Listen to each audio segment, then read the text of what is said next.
Right guys, I'm back, and I'm actually just going out in my car to video this because not that I have to, I just want to because I'm actually enjoying driving this car so much.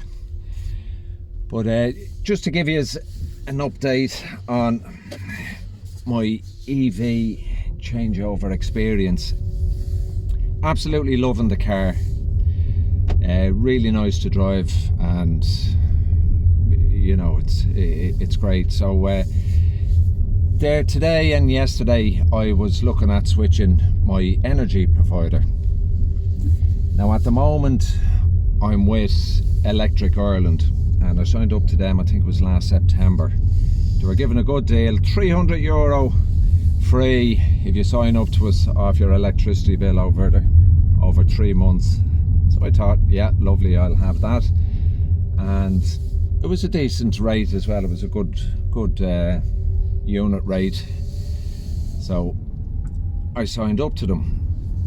So when I started looking at the EVs, I rang Electric Ireland, and just looking at my bill with the smart meter, it shows you your energy usage, but it was only showing the energy that I was using bi-monthly. So it would just tell me that, you know, the last 2 months you've used X amount of kilowatts.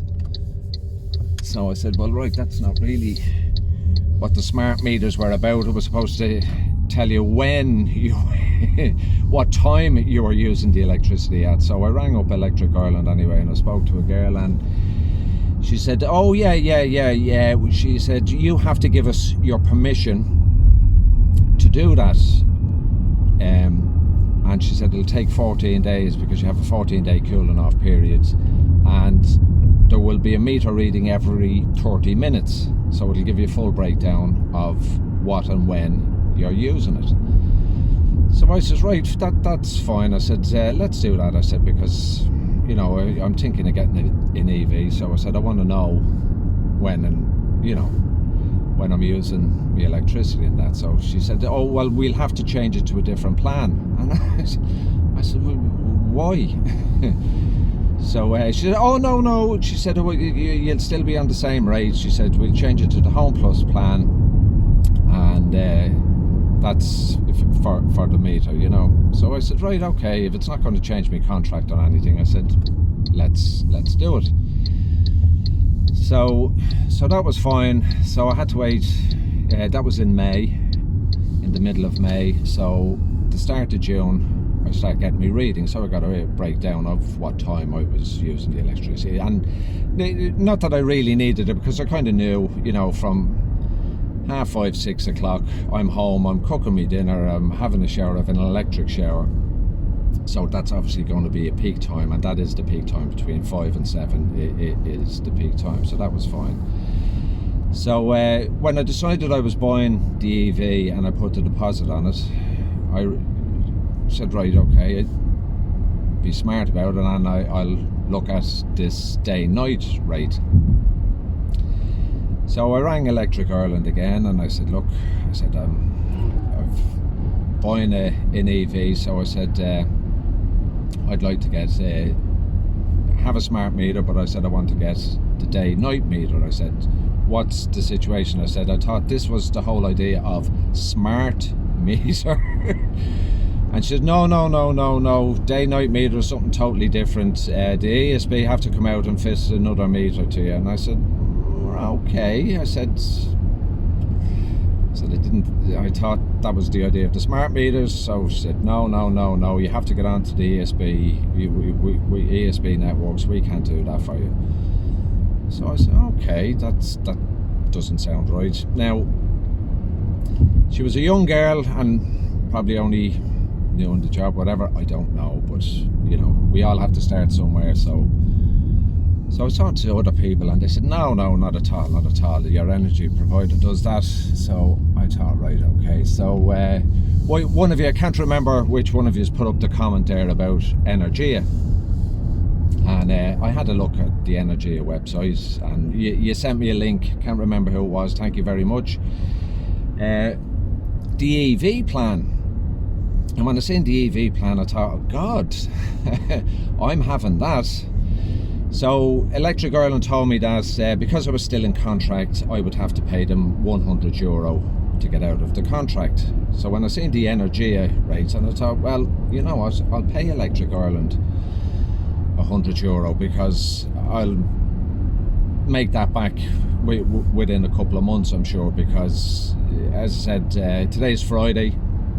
On Monday I have the car booked in for it to be passed out to get the license for this car to be a taxi. So I can't work it till then. So Monday 2:15 I'll be up in Green Hills getting my car passed out, and I'll be starting working then. So I'm going to be using quite a bit of electricity. I mean, I was spending €80 to €100 a week on diesel, so you know, I'll be using a lot of electricity. So I thought, yeah, I'll have the cheaper rate, even though even on the rate I'm on, it is incredibly cheap.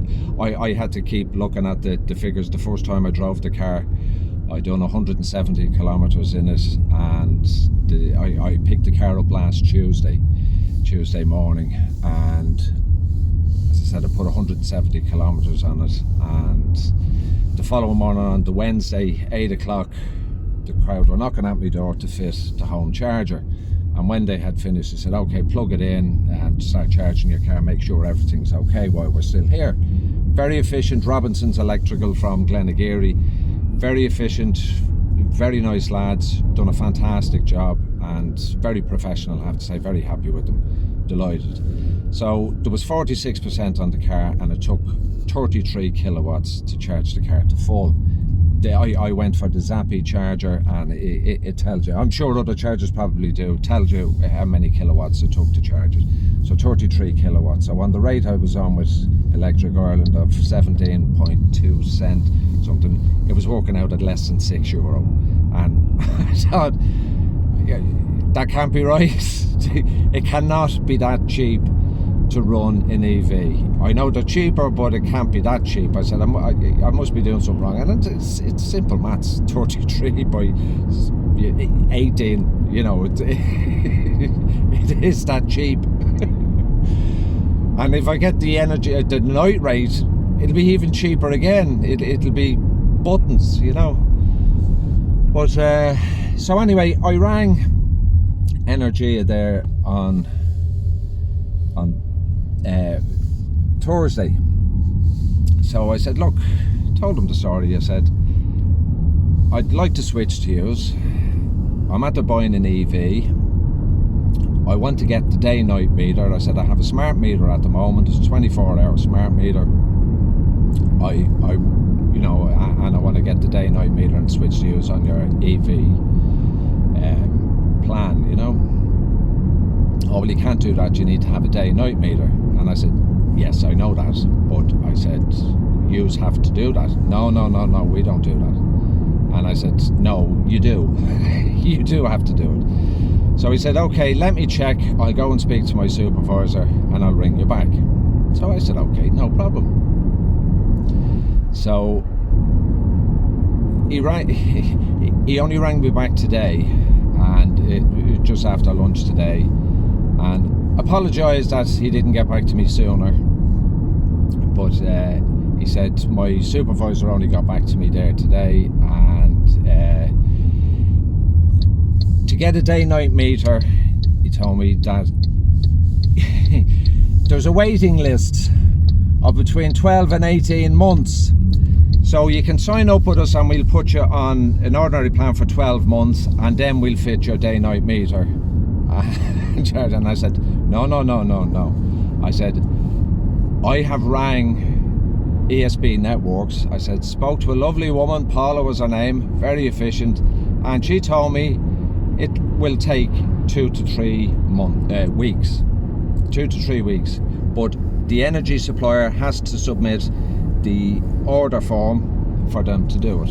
I cannot do it. So I said, I want to sign up to you, and I want you to order me a day-night meter so I can go on your EV rate. I'm sorry, we can't do that.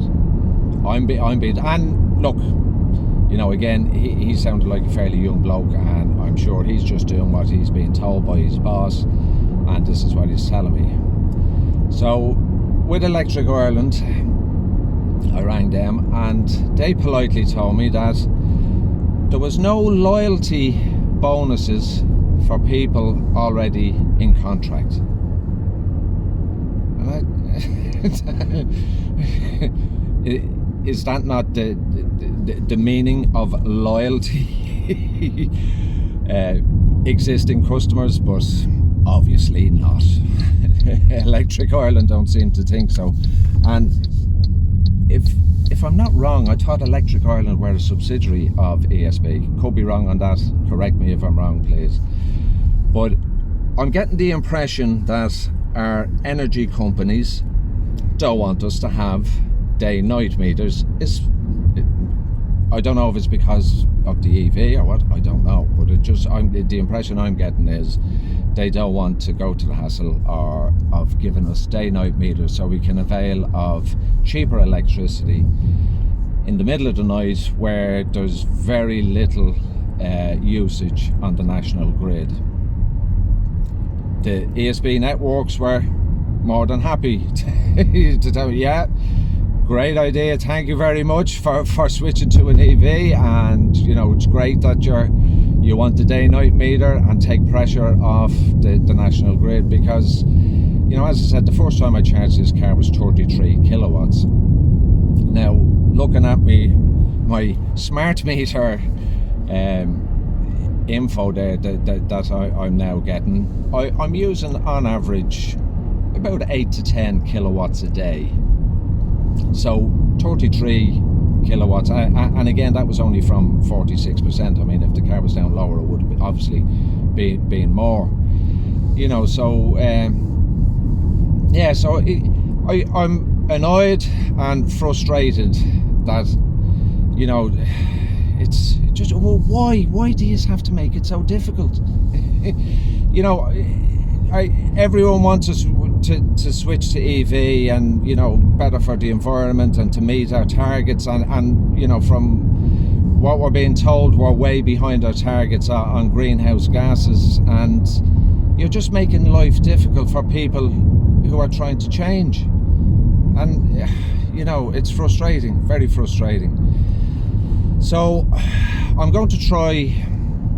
I had me fill with them, and I just thought, I'm not going to ring SSE Electricity yet or Board Gas, because I just don't want to be talking to somebody who doesn't really care or doesn't really know, and just says, oh no, computer says no. It's it's frustrating, but I'm going to ring on Monday. I will ring them and see what they say, and then I'm going to ring ESB Networks again and say, look, and I'm going to explain to them, look, this is the situation. Energy providers don't seem to want to give me a day-night meter. Can I request one from you myself, and can I put in the order form to get a day-night meter? Because I want to do my bit. It's very simple, very nominal thing, but if we switch the times of when we use our electricity, it's taking pressure off the national grid. I've a brother who works in Indavar, the incinerator, the waste to power energy. You can't call them incinerators, apparently. they're waste to power units. And he was telling me, there was a power station in Pete's station, I think it was Moneygall or Money Point, closed down recently. There's a few other power plants actually having problems at the moment, maintenance problems. He said they're at capacity and they have to do major maintenance. So he said actually at the moment Ireland is struggling and just barely meeting its electricity demand, and a lot of it, as he said, a lot of it is down to all these data centers that are now moving into Ireland, these American computer data centers, and they use a huge amount of electricity. So he said we are struggling at the moment. And he said, if it keeps going the way it's going, he said, we will have shortages. And he says, it is heading that way. If something seriously isn't done soon, it will head that way. So yeah, that's my little rant. It's frustrating. It's annoying, but I get it. The electricity companies, it's kind of, well, why give them a rate of 7 cent or 10 cent per kilowatt when we can get 18 cent per kilowatt off them? So don't give them the day night rate. It's not on. It's not on. So if I can't do that on Monday, as I said, I'm going to ring SSE Electricity, see what they say, and Board Gas, see what they say. And if I get the same response, I'm going to ring ESB Networks and see if they can do it for me. And maybe that's their protocol, understand it, and it has to come from an energy company, because as Paula told me, she said no, they have to do it because obviously your rates are going to change, so that's why your energy provider has to put in this request. So I'm going to say that to her and see if I can change it myself, and if not, the local politician, the Eamon Ryan, isn't that the Green Party leader? I'll give him a shout and say, oi, what's the story? I've availed of the wonderful grant that you gave us taxi drivers, and believe me, unbelievable grant. Thank you very much. But please sort this sort of shit out. This is not on, it's just big corporations flexing their muscles and just being arseholes about it. That's basically it, I think.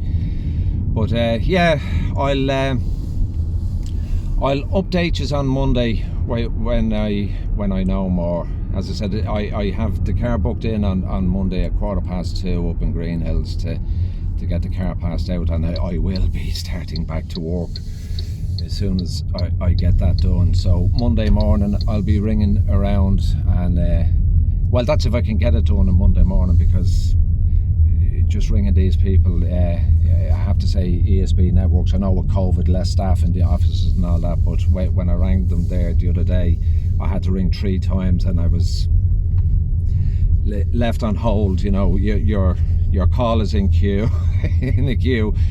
Sorry for the inconvenience, we'll have somebody with you as soon as possible. And 15 minutes later I hung up and then rang back, and then 12 minutes, because the whole music is terrible. It was torture. But third time lucky I got through to Paula, and as I said, you were very efficient, Paula, of ESB Networks, and very nice to deal with. Thank you. Now I'm back home again. I'm stressed out. Just stuff like that annoys me. There's no need for it. It's just ridiculous. So yeah. So that's it. Still enjoying the car. I'll just show you as well. I'm down to 52% here at the moment, and the last time I fully charged the car, I hit the mileometer to 0. So I'll just show you now. Wait till I turn the angle. See, and now I'll have to turn the phone. I told you I'm an analog old fart. I can't even work a phone properly. So 52%, and no, wrong way. And I have done 180 kilometers. Now, most of the time I'm driving this car in eco. Actually, that was in standard mode just there. I didn't flick it. Its default setting is standard and regen 2.